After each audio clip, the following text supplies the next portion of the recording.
Today, we will be discussing how to install the whip hose on a Series 20000 hose reel.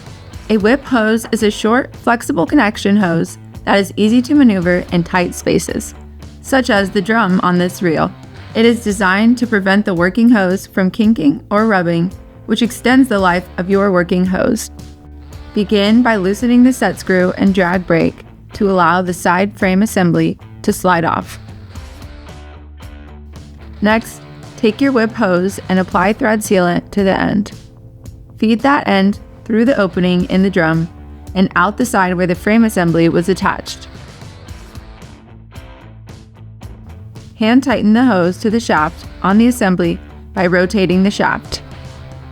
Once you've tightened it as much as you can by hand, locate the flat spot on the shaft and use a wrench to fully tighten it. Reinstall the side frame by pushing it back into place, ensuring the set screw lines up with the shaft. Now you can retighten both the set screw and the drag brake. Next, you may need to pre-bend the P-clamp for a better fit. Install the first P-clamp with the rubber portion positioned below the hose.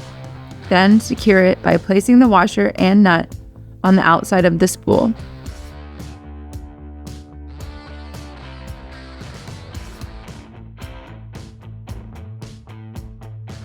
Next, install the second P-clamp with the rubber portion above the hose, securing it with the washer and nut on the outside of the spool.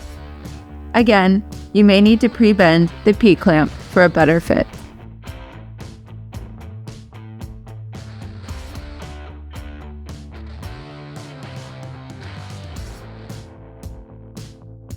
Now you're ready to install your working hose onto your Series 20000 hose reel. For more how-to videos, visit Reelcraft.com.